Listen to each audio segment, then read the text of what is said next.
Tapi bagaimana mungkin ada orang sakit kepala kita idekan kasih paracetamol, kok dia takut? Jangan-jangan yang dia miliki bukan paracetamol, tetapi racun tikus. Ketika diminum dia bukan kepalanya menjadi reda sakitnya, tapi malah mati. Akan tetapi dalam kasus ini tidak ada satu orang pun punya wewenang bertindak untuk dan atas nama siapapun untuk menarasikan perdamaian, jika pada akhirnya kedamaian tadi hanya untuk menutupi kebohongan, kedustaan, ketidakjujuran. Apalagi ingin mengubur sejarah kelam soal ijazah palsu ini menjadi legasi sejarah yang memilukan bagi generasi selanjutnya.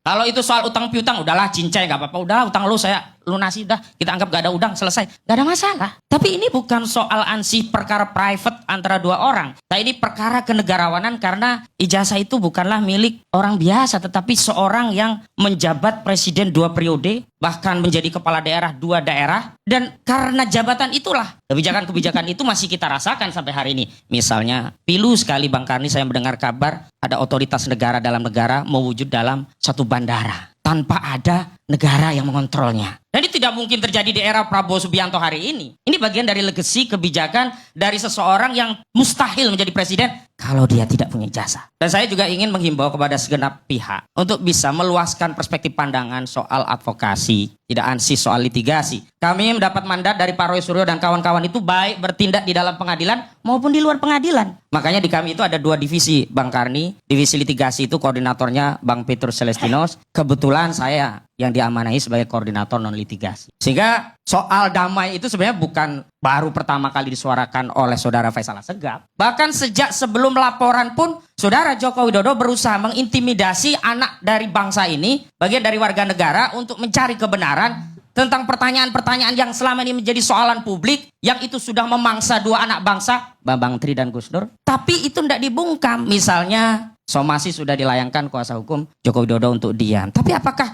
kemudian dengan somasi itu Pak Roy Suryo diam, tidak melanjutkan penelitian, masalah ijazah palsu itu menjadi selesai? Oh tidak. Dan ternyata ancaman itu dilanjutkan. Dan seolah-olah kebenaran itu akan bungkam manakala meminjam otoritas kepolisian menjadi laporan polisi, jadilah penyelidikan, naik menjadi penyidikan. Dan di ujung ada orang-orang yang punya deposit akal sangat kecil menganggap ketika status tersangka itu bisa menekan orang sehingga bisa mendamaikan al-haq dengan al-batil. Gak bisa. Karena hari ini soalan yang hari ini kita diskusikan itu ingin dijawab dan diketahui oleh masyarakat tentang kebenarannya seperti apa. Bukan cincainya, bukan damainya, bukan 86-nya, bukan. Lalu apa kewenangan kita mendamaikan persoalan yang sebenarnya bukan tupoksi kita? Lalu kita, istilah orang Jawa itu, wong legan golek momongan. Nggak tahu sangkut pautnya, nggak ada kepentingannya, tiba-tiba menjadi pihak yang seolah-olah akan melerai. Dan mohon maaf Bang Karni, hari ini persoalan ijazah palsu itu belum selesai. Jadi jangan mengekstensifikasi masalah diperluas ke Pak SBY, Bu Mega, kemana-mana. Enggak gitu, enggak. Kami juga nggak pernah mendiskursuskan persoalan ini sampai ke sana, enggak. Dan benar Pak SBY kalau ditanya soal itu, EGP, emang gue pikirin, apa urusannya sama gue?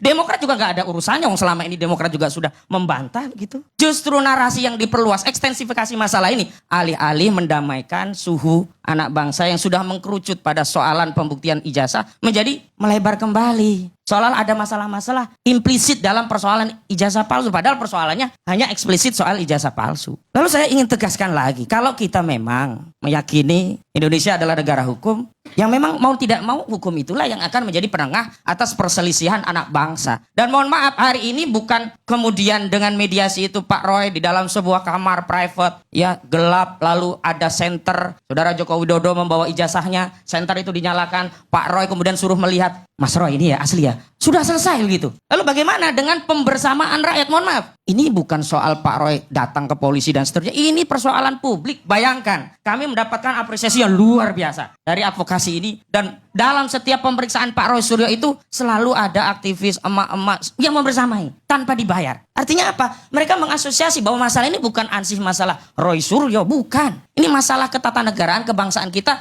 yang kalau tidak diselesaikan, pasal 169 Undang-Undang Nomor 7 Tahun 2017 tentang syarat untuk menjadi capres dan calon wakil presiden, ini akan problematik. Masa iya kita akan balik lagi di saat negara yang lain sudah bicara yang lebih substansial, kita balik lagi dalam urusan-urusan yang memang itu teknis tetapi menjadi substansial. Kenapa? Karena substansi daripada ijazah palsu itu adalah kejujuran. Value-nya itu. Kita masih ingat bagaimana founding father kita, para pendahulu kita mewariskan bangsa ini, negara ini dengan kejujuran mereka, kesahajaan mereka. dengan amanah mereka. Mohon maaf, bohong itu hanya salah satu dari sifat-sifat munafik. Sebagaimana Nabi SAW bersabda, ayatul munafikuna salasun idza hadasa kataba wa idza wa'ada ahlafa wa idza tumina khon. Kami sebagai bagian dari anak bangsa tidak mau dipimpin. Yang pertama, dia pembohong. Sudahlah pembohong, nanti dia menjadi tukang ingkar. Dan ujung dari pembohongan dan ingkar itu adalah khianat. Lalu apa yang akan diwariskan oleh negeri ini kepada generasi selanjutnya kalau kita bersikap permisi terhadap pengkhianatan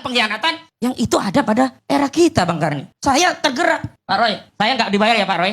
Saya semuanya ini kenapa? Karena saya lihat ini bukan membela Pak Roy, kepentingan bangsa, negara, legasi bangsa kita. Apa iya kita mewariskan kepada anak cucu kita kelak?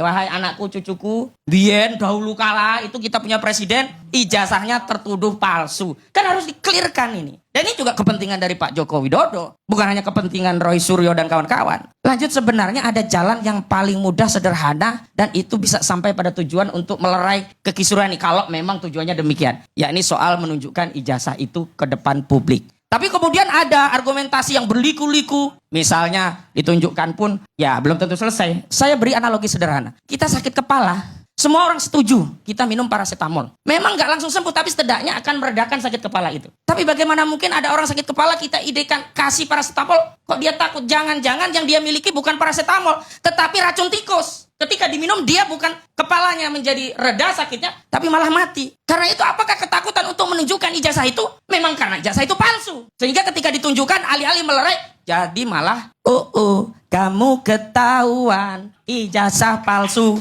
Itu kan yang menjadi soal. Lalu selanjutnya begini.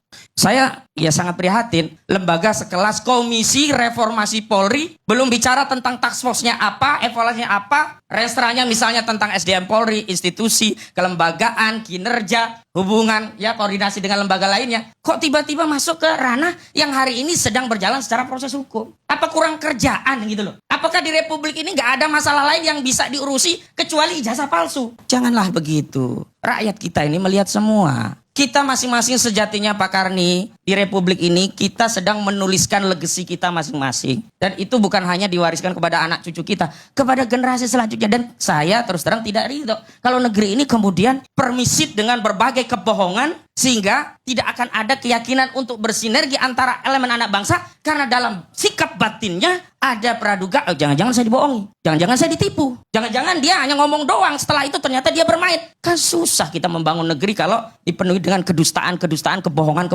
hilangnya value kejujuran.